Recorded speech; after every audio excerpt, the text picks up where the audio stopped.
Assalamualaikum. This is Dr. Maida and you are watching me from the platform of Ola Doc. आज के webinar में हम बात करेंगे बर्थ स्पेसिंग और चाइल्ड डेवलपमेंट के बारे में, लेकिन उससे पहले हम बात करते चलते हैं एपिसोड के स्पॉन्सर्स के बारे में। एपिसोड को स्टार्ट करने से पहले मैं स्पॉन्सर्स के बारे में बात करना चाहूँगी। ये जो वेबिनार है ये स्पॉन्सर किया है DKT पाकिस्तान और KFW ने, जो कोलैबोरेट कर रहे हैं गवर्नमेंट ऑफ पंजाब और गवर्नमेंट ऑफ KP के साथ, ताकि 200 धनक clinics all over the KP and Punjab एक चेन बनाई जाए, जिसके अंदर जो मिडवाइफ्स और LHVs हैं लोकल वो एम्पावर की जाएंगी, ताकि वो रिप्रोडक्टिव हेल्थ सर्विसेज और फैमिली प्लानिंग के सर्विसेज लोकल लोगों को प्रोवाइड कर सकें। अच्छा, डॉक्टर सारा मसूद आज हमारे साथ हैं, कंसल्टेंट गायनेकोलॉजिस्ट हैं, ऑब्स्टेट्रिशियन हैं। मैं चाहूँगी कि डॉक्टर सारा आप अपना इंट्रोडक्शन करवाएं हमारी नाज़रीन को। Assalamu alaikum. I'm Dr. Sara Masood. I'm a consultant obstetrician and gynecologist. मैंने fellowship की है obs and gynae में, and currently I'm practicing at Sara's clinic. It's my personal clinic in DHA Lahore. I also work in IMC Hospital in Defence and in Healthbridge Hospital. Thank you. अच्छा, सबसे अच्छी बात यह है कि ये जो सीरीज ऑफ पॉडकास्ट हम कर रहे हैं बर्थ स्पेसिंग के ऊपर, इतनी एक्सटेंसिव जो हमने प्लानिंग की हुई है इन पॉडकास्ट की सीरीज में, उसका हमारे पास रिस्पांस बहुत अच्छा आ रहा है। सोशल मीडिया के ऊपर लोग हमसे सवाल कर रहे हैं, एंगेज कर रहे हैं। सोशल मीडिया पे जो हमारे पास बहुत सारी क्वेरीज जनरेट हुई थी, उसमें बहुत सारे क्वेश्चंस इतने इंटरेस्टिंग थे कि हमने सोचा कि उसको इस वेबिनार के अंदर ज़रूर डिस्कस किया जाए। साथ ही मैं आपको रिमाइंड कराती चलूँ कि ये जो प्रोजेक्ट है DKT Pakistan in collaboration with KFW, government of Punjab और गवर्नमेंट ऑफ KP के साथ, जिसमें 200 धनक क्लिनिक्स बनाए गए हैं और एम्पावर किया गया है लोकल मिडवाइफ्स और LHVs को कि वो रिप्रोडक्टिव हेल्थ सर्विसेज और फैमिली प्लानिंग जैसे सर्विसेज को लोकल लोगों तक पहुँचाएं।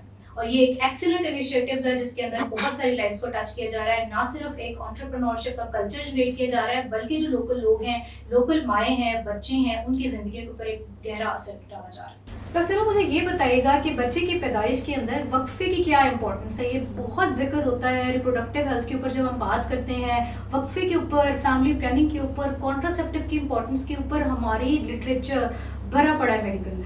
मुझे ये बताइएगा कि इसकी साइंटिफिक क्या रीज़न है? बिल्कुल, बर्थ स्पेसिंग बहुत ज़्यादा इम्पॉर्टेंट है। WHO की रिकमेंडेशन है कि एटलीस्ट 2 to 3 इयर्स का गैप होना चाहिए बिटवीन 2 बर्थ्स ऑफ मदर। यानी जब आपका फर्स्ट बेबी हुआ है, उसके बाद जब आप दोबारा कंसीव करें तो एटलीस्ट 2 इयर्स का गैप गुजर चुका हो, and by the time the second baby is coming तो 3 इयर्स का गैप हो चुका होगा। तो दिस इज़ वेरी इंपॉर्टेंट। इसके बहुत से फ़ायदे हैं for the mother and the baby. तो ये हमने इस्टेब्लिश किया कि ये बेनिफिशियल है ना सिर्फ माँ के लिए बल्कि होने वाले बच्चे के लिए भी। तो पहले हम डिस्कस कर लेते हैं कि माँ के लिए क्या इस चीज़ का फ़ायदा है। बिल्कुल, इसके बहुत से फ़वाइद हैं। एक तो फ़िज़िकल इम्पोर्टेंस है इसकी मदर की बॉडी के लिए, उसको रिकवर होने का टाइम मिल जाता है, क्योंकि बहुत सी न्यूट्रिशनल डेफिशिएंसीज हो जाती हैं। पाकिस्तान में आपको पता है जैसे एनीमिया, जो खून की कमी है, उसका इंसिडेंस बहुत हाई है। उसकी एक बहुत बढ़ती हुई रीज़न ये है कि बर्थ स्पेसिंग नहीं की जाती।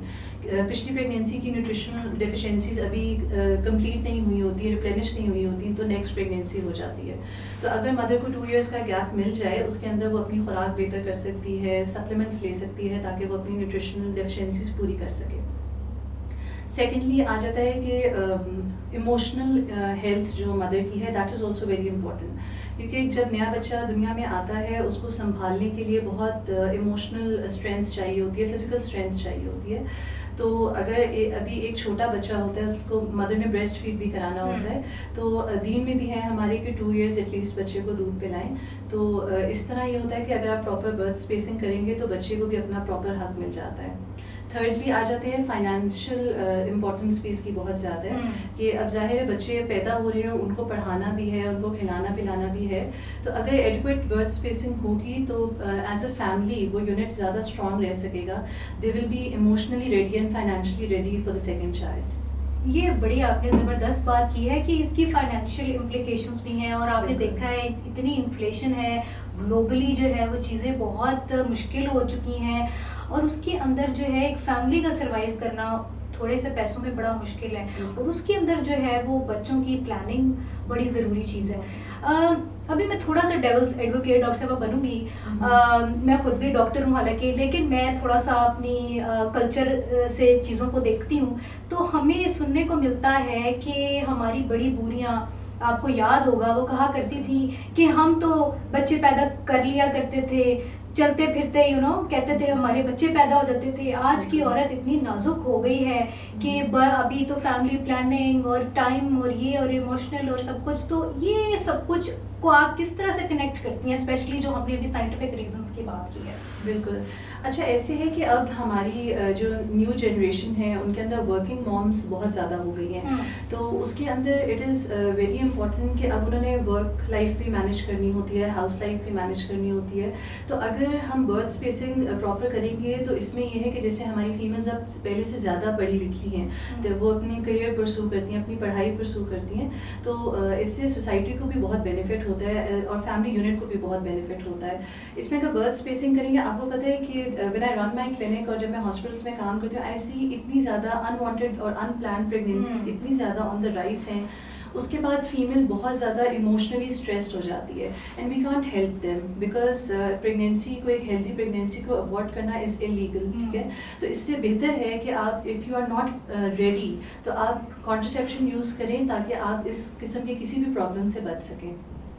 सही। तो इसके जो हमने अभी असरात देखे माँ के ऊपर तो बहुत गहरे हैं, माँ के ऊपर ना सिर्फ बल्कि जो पूरी फैमिली है जिसमें फादर है उन सबके ऊपर ज़ाहिर है इस सब के इफेक्ट्स आते हैं। तो जो अभी बच्चा है जो अभी पैदा नहीं हुआ, उस बच्चे के ऊपर क्या असरात आएंगे अगर प्रेगनेंसी को प्रॉपर प्लान नहीं किया गया? एक अनवांटेड प्रेगनेंसी थी, पहले अभी डिलीवरी हुई हो गया, मिसकैरेज हुआ, उसके बाद फ़ौरन से नेक्स्ट प्रेगनेंसी हो गई, तो वो जो नया आने वाला बच्चा है क्या उसकी मेंटल और फिजिकल हेल्थ के ऊपर कोई इसका इफेक्ट होगा? बिल्कुल। जब मदर जो है न्यूट्रिशनली डेफिशिएंट होगी तो ऑब्वियसली जब वो नेक्स्ट प्रेगनेंसी कंसीव करेगी, एक तो वो अपने पिछले बच्चे को प्रॉपर ब्रेस्ट फीड नहीं करा सकेगी अगर 2 इयर्स से कम का गैप होगा। सेकेंडली जो आने वाला बच्चा है उसको न्यूट्रिशनल डेफिशिएंसी होगी जिस वजह से लो बर्थ वेट या फिर टाइम से पहले जो पेन्स लग जाते हैं जिसे हम प्री टर्म लेबर कहते हैं, इसका इंसिडेंस बढ़ जाता है।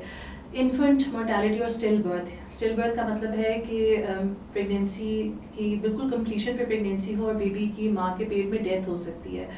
इसके अलावा इन्फेंट डेथ यानी जो फर्स्ट ईयर होता है बेबी का, वो बहुत क्रूशल होता है, उसके अंदर अक्सर बच्चों की डेथ इस वजह से हो जाती है अगर एडिक्वेट बर्थ स्पेसिंग ना हो। तो इसमें तो न्यूट्रिशनल डेफिशिएंसी से प्रेगनेंसी, आपकी आने वाली प्रेगनेंसी पे और बेबी के ऊपर बहुत ज़्यादा इफ़ेक्ट आता है। सेकेंडली इसकी बच्चे की मेंटल हेल्थ पे बहुत ज़्यादा इम्प्लिकेशंस हैं। अच्छा, मेंटल हेल्थ पे कैसे? वो यहाँ तो जो जिंदा है उनकी मेंटल हेल्थ के ऊपर इतनी बात नहीं होती, तो वो जो बच्चा पैदा नहीं हो उसको उधर क्या मसला मतलब हो रहा है? ये इसके ऊपर क्या? इसमें ये साइंटिफिकली प्रूवन है कि जो मदर की मेंटल हेल्थ है वो जो उसके पेट में बच्चा होता है उसकी मेंटल हेल्थ पे बहुत ज़्यादा असरअंदाज होती है। इससे बेबी के अंदर बिहेवियरल इश्यूज आते हैं। अगर मदर अपनी प्रेगनेंसी में स्ट्रेस्ड है, परेशान है, फर्स्ट करें एक अनप्लान्ड प्रेगनेंसी होगी and the mother was not ready for it, तो वो अगर फुल 9 मंथ्स अपना स्ट्रेस लेती रहेगी, टेंशन लेती रहेगी, तो इट इज़ साइंटिफिकली प्रूवन कि स्ट्रेस हार्मोन्स बच्चे तक ट्रैवल करते हैं और बेबी के अंदर बिहेवियरल प्रॉब्लम्स जो हैं वो आ जाती हैं। आजकल आपने ऑटिज़म का नाम बहुत कॉमनली सुना होगा। Autism is on the rise. इसमें भी बर्थ स्पेसिंग का बहुत हद तक रोल है और बच्चों की लर्निंग डिसेबिलिटीज़ आ रही हैं। उसकी वजह यह है कि एडिक्वेट बर्थ स्पेसिंग नहीं होती। Very right. अच्छा, मुझे ये बताइएगा, ये हमने भी इसकी फाइनेंशियल इम्प्लीकेशंस देखी, सोशली हमने डिस्कस किया कि कितना ज़रूरी है, फिज़िकली एंड मेंटली हमने डिस्कस की। मुझे ये बताइएगा, रिलीजन एक बहुत बड़ा फैक्टर है हमारे कल्चर में, और जब हम बात करते हैं स्पेसिंग की, कॉन्ट्रासेप्शन की, तो रिलीजन को हम कल्चर को सेपरेट नहीं कर पा रहे। साइंस जो भी कहती रहे, हमने काफ़ी जगहों पे सुना होगा अल्लाह दी मर्जी, रिस्क देने वाली तो अल्लाह की ज़ात है। इस बारे में आपका क्या ख्याल है? अच्छा, जहाँ तक ये बात है, इसके अंदर ये भी हमारे दीन का ही हुक्म है कि आप अपने बच्चे को 2 साल तक माँ जो है दूध पिलाए। और आपने एवरीवन नोज दैट कि जो मदर अपने बच्चे को प्रॉपर ब्रेस्ट फीड कराती है 2 इयर्स, तो this is a natural way of contraception. ये भी माने हमल का एक तरीका है। तो यानी दीन हमें सिखा रहा है कि आप अपने बच्चे को एक तो प्रॉपर न्यूट्रिशन दें और जब आप प्रॉपर तरीके से ब्रेस्ट फीड कराएंगे तो ऑटोमेटिकली आपको प्रेगनेंसी नहीं होगी फॉर 2 इयर्स। तो इन अ वे ये एक सॉर्ट ऑफ कॉन्ट्रासेप्शन ही है। एंड आई बिलीव कि दीन ने दूसरी तरफ अनवांटेड जो प्रेगनेंसीज लोग कह देते हैं कि जी हमने तो अभी बेबी बहुत छोटा है नहीं करनी, तो दीन ने तो मना किया है अबॉर्ट करने से बेबी को, तो आप फिर अपने बेबी को प्रॉपर ब्रेस्ट फीड कराएं, कॉन्ट्रासेप्शन यूज़ करें। और अगर आपको लगता है कि दिस वोंट बी इनफ, क्योंकि जैसे आजकल काफ़ी वर्किंग मदर्स हैं वो प्रॉपर एक्सक्लूसिवली ब्रेस्ट फीड नहीं करा सकती, then they can use a sort of contraception ताकि 2 years का गैप आ जाए और नेक्स्ट प्रेगनेंसी उनकी टाइमली स्पेस हो जाए। Very right. तो अब भी हमने इस्टेब्लिश किया कि ये चीज़ें कितनी ज़्यादा ज़रूरी हैं, तो डिस्कशन यहाँ तक तो पहुँच गई। अब मुझे ये बताइएगा कि कॉन्ट्रासेप्शन के लिए जो ऑप्शंस अवेलेबल है हमारी औरतों के पास वो क्या हैं, उनमें से अच्छे ऑप्शंस क्या हैं? आपकी प्रैक्टिस जो आप क्लिनिक्स में करती हैं, हॉस्पिटल्स में देखती हैं, वो क्या अच्छे ऑप्शंस अवेलेबल है इस वक्त पाकिस्तान में? जी, अब बहुत से मॉडर्न मेथड्स ऑफ कॉन्ट्रासेप्शन हैं, they are very easy to use आ चुके हैं। इसके अंदर आपके पास हार्मोनल मेथड्स भी हैं और नॉन हार्मोनल मेथड्स भी हैं। जो आजकल दे आर वेरी कॉमन, ये जो हीट की IUCDs डिफरेंट आई हुई हैं वो मैं आपको एक्सप्लेन कर देती हूँ। उसमें डिफरेंट वैराइटीज़ हैं for all types of women.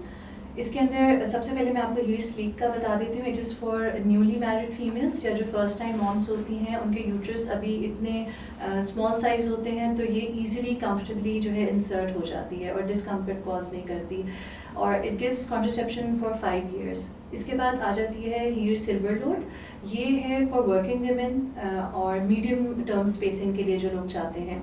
इसके अंदर सिल्वर कोर होती है और ये कोरोजन इसको नहीं होती, इसकी सेफ्टी प्रोफाइल बहुत अच्छी है, ये भी 5 years के लिए इफेक्टिव होती है। इवन ब्रेस्ट फीडिंग मम्स जो हैं ये दोनों किस्म की स्लीप और सिल्वर लाइन IUCDs यूज़ कर सकती हैं। थर्डली आ जाती है हीट सेफ लोड, ये it is very good for those females जिनकी डिलीवरी हुई है उसके फ़ौरन बाद हम ये इंसर्ट कर देते हैं, और इसका फ़ायदा ये है कि इसकी डिस्पोजेबल स्लीप होती है जिससे इन्फेक्शन का रिस्क कम होता है and it gives protection for 10 years। इसके बाद कॉपर्टी है जो कॉमनली यूज़ होती है, हीट कॉपर्टी, और ये भी 10 years की प्रोटेक्शन देती है and it is good for those females जो अपनी फैमिली कंप्लीट कर चुकी हैं। ओके, थैंक यू डॉक्टर साहबा। ये काफ़ी रेंज ऑफ प्रोडक्ट्स हमने डिस्कस की, तो इसके अंदर आई थिंक फिर आपके हेल्थ केयर प्रोवाइडर का बहुत बड़ा रोल है कि वो देखिए कि कौन से पेशेंट के अंदर किसकी क्या नीड है और उसको फिर वो चीज़ जो है वो प्रिस्क्राइब करे। बिल्कुल। अच्छा डॉक्टर साहबा, मुझे ये बताइएगा कि अभी हमने डिस्कस किया कि मदर की हेल्थ के ऊपर क्या इम्पैक्ट है, जो न्यू बॉर्न अभी बेबी आना है उसके ऊपर क्या इम्पैक्ट आएगा फिजिकली, इमोशनली। अभी हम थोड़ा सा अपना लेंस चेंज करेंगे और हम देखेंगे कि जो ऑलरेडी बॉर्न चिल्ड्रन हैं, पहले जो बहन भाई हैं बच्चे, उनकी सेहत के ऊपर भी क्या कोई फ़र्क पड़ता है, क्या उनके इमोशंस के ऊपर भी कोई फ़र्क पड़ता है अभी अगर एक नेक्स्ट प्रेगनेंसी आ गई है तो? जी बिल्कुल, जो पिछला बेबी है जब मदर बहुत जल्दी उसकी प्रेगनेंसी हो जाती है तो वो उस तरीके से अपने पिछले बच्चे का ख्याल नहीं रख पाती। जैसे एक बच्चे का हक है कि माँ उसको 2 साल तक दूध पिलाए, तो यूजुअली ये होता है कि जैसे ही अगर 6 months बाद, 8 months बाद, 10 months बाद प्रेगनेंसी होगी तो मदर ब्रेस्ट फीडिंग छुड़ा देती है, तो बच्चा अपने एक बुनियादी हक से भी महरूम हो जाता है। सेकेंडली वो अपनी इमोशनल उसको अवेलेबिलिटी नहीं कर पाती है, और जब दूसरा बच्चा इस दुनिया में आ जाता है तो ऑब्वियसली वो बेबी बहुत छोटा होता है, उसको फीड कराना है, उसके मल्टीपल चीज़ें देखने वाली होती हैं, तो जो फर्स्ट बेबी है वो बहुत निगलेक्ट हो जाता है, और इस वजह से भी बच्चों में बहुत सी इमोशनल प्रॉब्लम्स आ जाती हैं, बिहेवियर प्रॉब्लम्स आ जाती हैं। अच्छा, इमोशनल और मेंटल हेल्थ के ऊपर तो हमने डिस्कस किया, फिजिकल हेल्थ भी अफेक्ट होगी उस बच्चे की?